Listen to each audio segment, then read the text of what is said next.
Welcome, everyone, to the Tiny House Solutions Podcast, created in collaboration with the Tiny House Alliance USA, where we provide you with knowledge, understanding, resources to live a successful tiny house lifestyle. Today, we have a special guest with us today, a man that I owe a lot of gratitude to because he's the one who got us started, me personally started in the tiny house industry and even the awareness of tiny houses. And we wouldn't even have the tiny house phrase if it wasn't for this gentleman. This man personally inspired me to go tiny 21 years ago. His designs have been admired by people around the world. I'm just excited to introduce the father of the tiny house movement, ideology, the icon of tiny houses, Jay Shafer.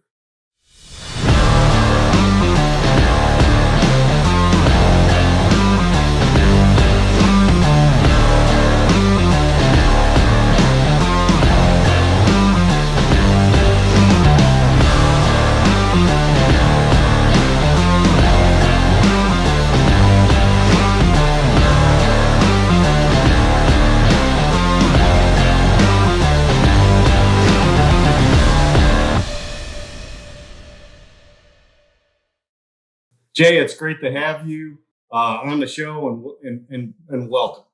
Thank you, Andrew. That's quite an introduction. I appreciate it. Good to be here. So, Jay, you were recently at the Big Standard panel in Colorado, and can you comment on this, or at this time, is it still in the works, or is it top secret? That kind of thing? Yeah, I don't think there's anything top secret about it. I mean, we spoke as a panel in front of the audience there in Colorado at the People's Tiny House Festival. And at this stage of the game, everything is being worked out. The kinks are being worked out. And interestingly, it's the first tiny house standard that I can actually get behind. In fact, it's the first housing standard or housing code that I can get that I've ever gotten behind. Fantastic. Good it seems a bit more like a provision for human rights and housing rights than a prohibition on housing rights. Yes. So as long as everything proceeds as I think it's proceeding, it'll be awesome. Good. Well, hey, I appreciate you representing the Tiny House Alliance USA's quest to explore the initiative with ASTM to write a global standard for tiny houses on wheels, with the possibility of 150 countries that can have some participation as well. So as vice president of the Tiny House Alliance USA and a veteran tiny house builder, I thank you for backing and for your support. I wanted to go back to the early years of your involvement in the tiny house movement. For our listeners and all the newcomers that are tiny houses who may never had the privilege of knowing all the heavy lifting that you have done and the awareness that you have brought to the tiny house lifestyle over the years, if you can just kind of touch on the beginning, early years and how you got started, basically. Oh, yeah. It's hard, it's hard to know exactly what to say in terms of how I got started, because it really started when I was a little kid. Okay. A lot of us like to build forts, and I just never stopped. I've just kept on building forts, and that sense of home, the sense of home is kind of elusive for a lot of us. And so I just keep on trying to pursue that. And of course, it's really a feeling rather than a place. But a good tiny house can certainly go a long ways towards providing that feeling or allowing for it. And it was around 1999. It was 1999. That's when I started picking you up and seeing your involvement. That's when I got interested. Yeah, the first article came out in 1999 about my stuff. That was a Natural Home magazine. Newspaper article in the local paper had appeared just a couple weeks before that. And after that, things just started snowballing, and it has gotten bigger and bigger every year since. A lot of fascination with the industry and the movement, the ideology. Yeah. Yeah, I think it's a really fortunate combination of eye candy, tiny houses, It and absolutely human is. interest It stories that is people for read. me and many that I know of. So, Yeah, it's great because I think the media likes that stuff. So it yeah. was a great platform for talking about housing rights and living more simply and sustainably and all that stuff. Okay. You want to go into your designs at the beginning, or maybe your involvement with starting a tiny house company and Sure. Yeah. So I started designing houses, little houses, several years, maybe a decade beforehand, before this stuff was released publicly. Mhm.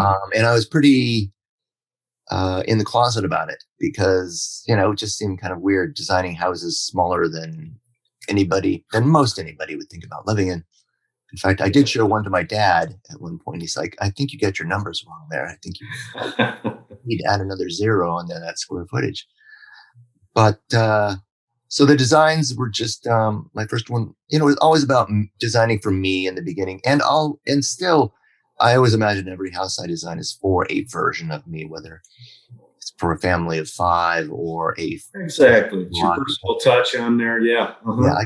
I try to imagine that maybe I'd have normal needs like a kitchen and Yeah. design that in, generally speaking. Though I do have some without for people like me who Right. live really simply. Okay. Very good. Very good. So what's new with Jay Shafer on the horizon here, and what are you involved with these days? I guess. Well, I'm glad you asked because it's things are picking up for the first time in a long time. I split with Tumbleweed back in 2012. Okay. That's the company I started back in 1990. Absolutely. Absolutely. Who doesn't know about tumbleweed tiny houses? Yeah. Yeah. Well, I don't know if everybody knows everything, but anyway, I Well, got that not everything, but right. people know of them, and I know those plans that you made in the beginning were just loved, shared, and adored everywhere, and they still are. I've got four personally. I have four tiny house groups, and I still see these all over plastered all over the place. People still post Oh, them. thanks. Yeah, That's good to yeah, hear. Yeah, I was really always into cool. building or making those making little catalogs, staples. My small house book, which later became published and glossy and all that, was first published by me at a Kinko's copy shop. Like 3 volumes stapled together. Yeah, yeah, yeah. Content remains largely the same, but that's how I started everything because I didn't Cool. have How many many resources. books do you have out, Jay? Well, officially, I have 2 books out.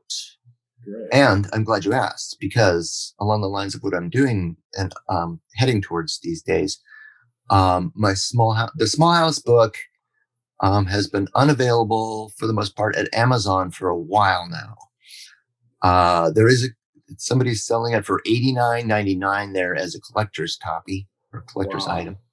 Wow. But I would recommend not buying that and waiting a little bit because I do have 3,000 copies sitting behind my house, and I'm eager to sell them at the list price of $36. And for that Right. matter, I've added a little addendum to it, very tiny addendum, much like the original book, stapled together, but it's full of ideas for well how I would how I write that building section in the book now that I know more. It's not Right. so much Right. about standard building practices because those can be overwrought in terms of a tiny house. You can really minimize the weight, the cost, Right. and everything by looking at Weight building. is a big factor. Yeah. Yeah, it's all about efficiency. Tiny houses, I might as well, it probably wouldn't sound as good, but I think if I'd call them efficient houses, that'd be just as accurate, if not more so. It's Right. just about using less to get more done. Right. And how can our listeners find out maybe how to get one of your books and Well, I'm working with my good friend Chelsea right now in Indianapolis. She's going to help me get my new business rolling. I just got a business grant. I mean, I've been mostly out of the public eye for the past since 2014 ish. okay.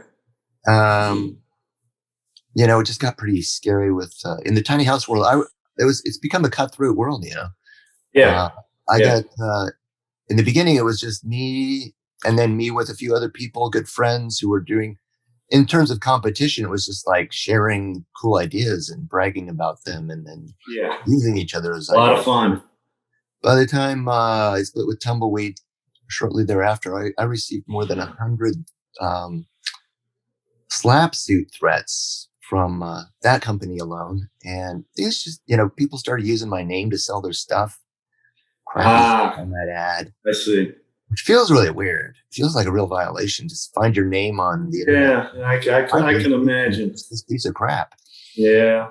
So I got out, but I'm ready to go back in at this point because fantastic. I mean, we need your designs out there. We need your certain touch on it.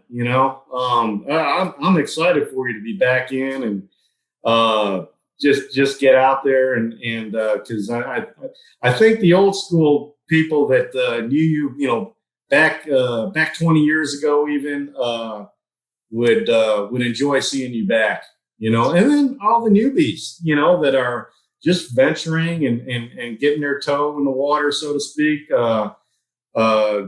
venturing into the tiny house world. And boy, you've got a lot to offer. I just went to that festival about a little over a week ago, with the panel discussion in Colorado.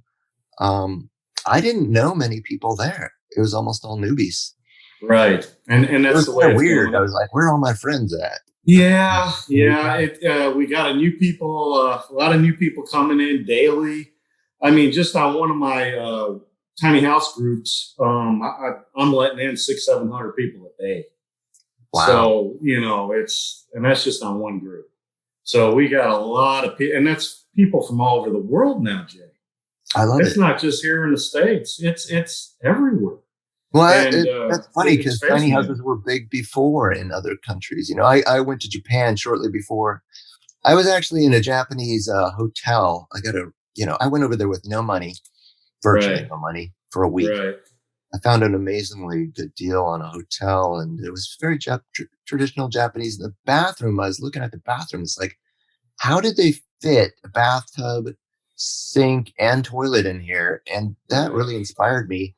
So it's funny that Japan has now gotten into tiny houses because Japan inspired tiny houses too. Yes. Well, scaling down. I mean, they've got these small little apartments that they have and things like that because they're building upwards. They only have so much land out there.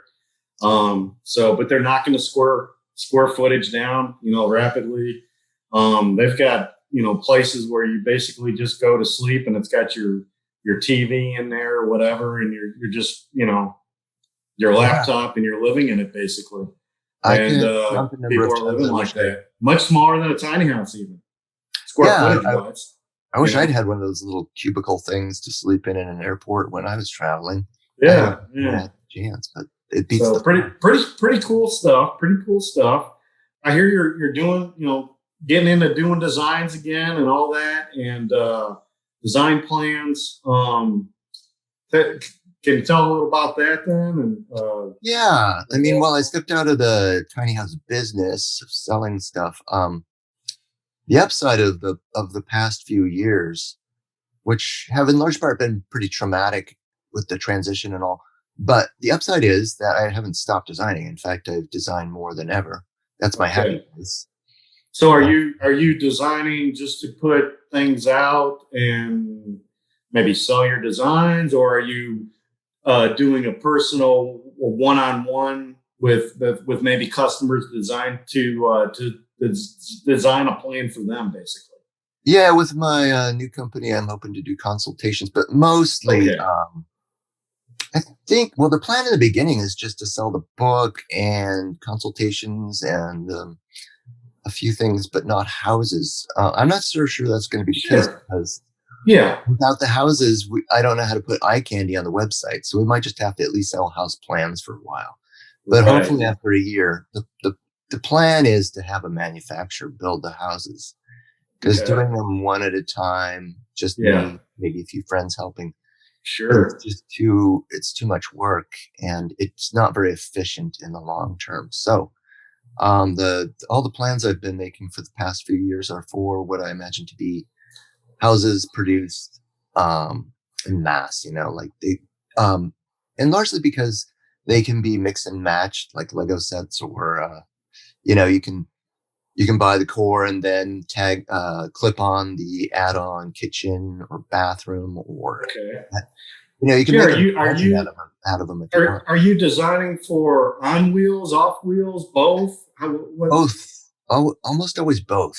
Very Like good. every design can be put on wheels or on the Yeah. ground and meets code, IRC and ANSI for Right. trailers. Okay. So it could be 89% of the industry right now is for tiny house on wheels. That's what's being sold right now. But the tiny house on foundations are growing. So more and more people are wanting to go that route. yeah. Yeah. Yeah, I've never put too finite a distinction or a definition on the term tiny house. I've always been careful about that because I didn't want it to be exclusive.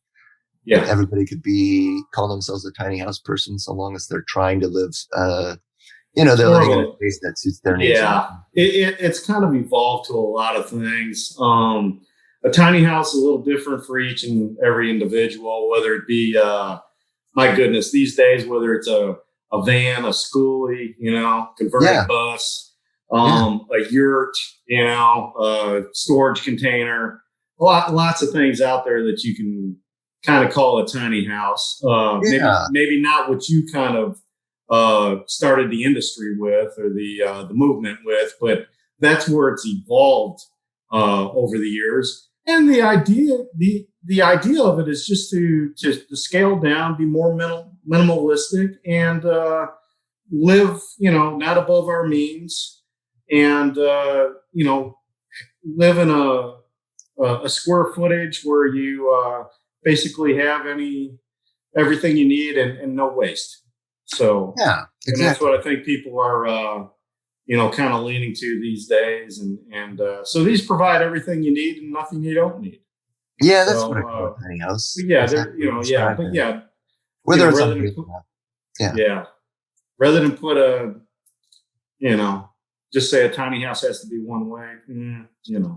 Yeah. Well, before I came up with Tumbleweed Tiny House Company, also known as Troubleweed in the industry right now, but before I came up with that title, there was a book out by Lester Walker. Les Walker wrote a book called Tiny Houses. And that was inspiring to me. So, and it had a few pictures of little structures on wheels, mostly like gypsy wagon type stuff. Oh, yeah. Yeah. And, nothing comes out of nothing. So Japan was an inspiration before I ever did anything on wheels. That book, other books by Lloyd Kahn about the hippie shacks out here in California in the woods and elsewhere. Yeah. There's all sorts of inspiration that led to tiny houses. Sarah Suzanka was putting out her books at around that same time, The Not So Big House, which to me actually is palatial, but it's the same concept. Instead of 5,000 square feet, go with 3,000 square feet, maybe 2,000 square feet. It's all the same. Yeah. Yeah. The principle is the same. Of course, those wouldn't work very well on wheels, but I don't think they'd have to. Right. Well, fantastic, man. It's so good to have you today, and to actually see you. Anything else you want to go over and discuss? Yeah, sure. I think the new standard's really exciting. It's still, it's still in its early stages, I believe. I don't know what early is. I mean, for all I know, tons of work. I'm sure tons of work has gone into it. I know Janet has put a lot of work into it. Oh, she's working night and day. Yeah. And I think, it's interesting that right now code actually allows for tiny houses or any house that meets, the standards for safety, health, and welfare and morality, constitutionally speaking. But the problem is that the the current codes like IRC have some very conspicuous typos about, that mess everything up in terms of building efficiently. And more than that, local and state officials tend to interpret the term safety to mean pretty much anything that makes them money and jacks up the tax base. Exactly. So I think the new standards are just going to have some very bulletproof language that, it's hard. The devil can cite scripture for his purpose. So it's like, and the devil loves codes that are vague. Agreed. So it'll have to be really solid in terms of that. Yeah, we've built to the, Appendix Q several times, and the IRC, Appendix Q, and the thing with that is when the inspectors come in, they don't have enough experience in it, so they don't know how to decipher through the code, and it's a little challenging, and they don't really know how to go about inspecting it to 100% or fully, Yeah. So things we've had to walk through and to get some of these inspected over the years, but it's all good. But that's kind of a starting place, and so we're trying to get some defined that's a little bit better to make it easier, simpler, and more effective across the board. Yeah, I think at this point it'll be great to operate outside of the ICC's, the International Code Council's arena. Yeah, because it's the tiny house movement has managed to change a lot of those standards. The sections in there that are the most corrupt have been affected, and a lot of the zoning around the country too. But it's been 20 years and they haven't budged much. And even when they do, they just throw a bone.